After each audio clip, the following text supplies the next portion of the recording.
Jack, first, you're absolutely right about this, because we've heard an awful lot of stories about aspirin, whether you should take it, whether you shouldn't, but this seems pretty conclusive. The evidence is really very clear now. It's taken a long time to get this evidence because one of the issues is that the benefits of aspirin on cancer don't show up until you've taken it for about 5 years. So many of the studies weren't followed up that long. They've been now followed up with 10 to 15-year follow-up. We're seeing very, very clear benefits in terms of these 3 cancers. And you're very specific of the age range from 50 to 65. Why is that? That's a little bit being cautious. That's where we think the main benefit is going to be for the general population.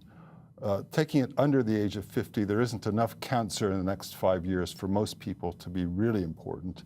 And after the age of 65 or 70, the potential risk of bleeding in the stomach or the bowel becomes more serious.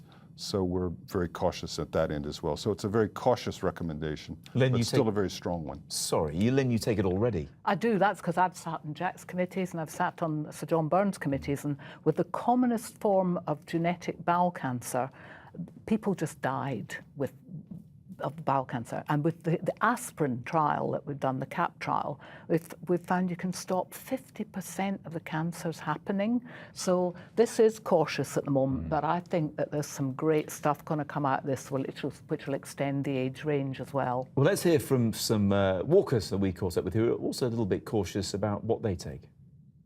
I've known several people this year who have gone down with cancer. So it's something we all do worry about as one gets older. I don't take things unless I absolutely have to.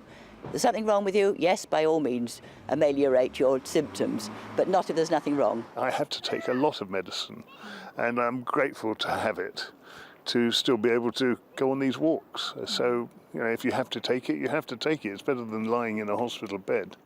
But of course, Lynn, the advice is you must go and see a doctor first. Don't just start taking aspirin tomorrow. Well, yeah, GPs don't necessarily know that much about it. And I think if you want to take it, go and see your GP, because that's quite important. But we've been talking earlier, there needs to be better guidance on all of this. But the thing that really annoys me, because for years I've sat in these committees, this is a cheap drug.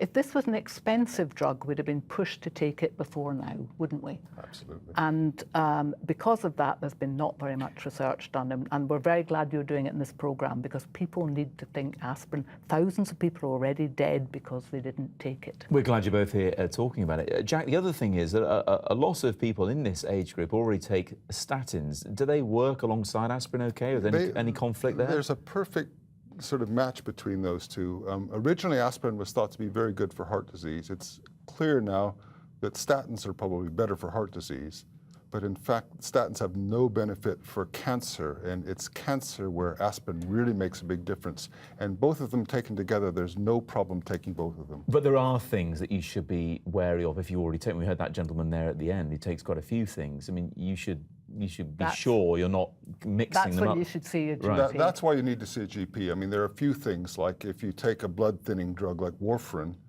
you wouldn't want to be taking aspirin with that, because that's potentially dangerous. Diabetic patients need to think very carefully about taking aspirin. So a few groups of people need to be very careful about this. But for the general population, we think it's a very clear winner, and it's just a question of making sure you're not in that subgroup where the risk could be higher. This is second only to giving up smoking as preventing cancer. We should be preventing cancer, not looking for cures. Lynn, Jack, thank you both very much indeed. Pleasure.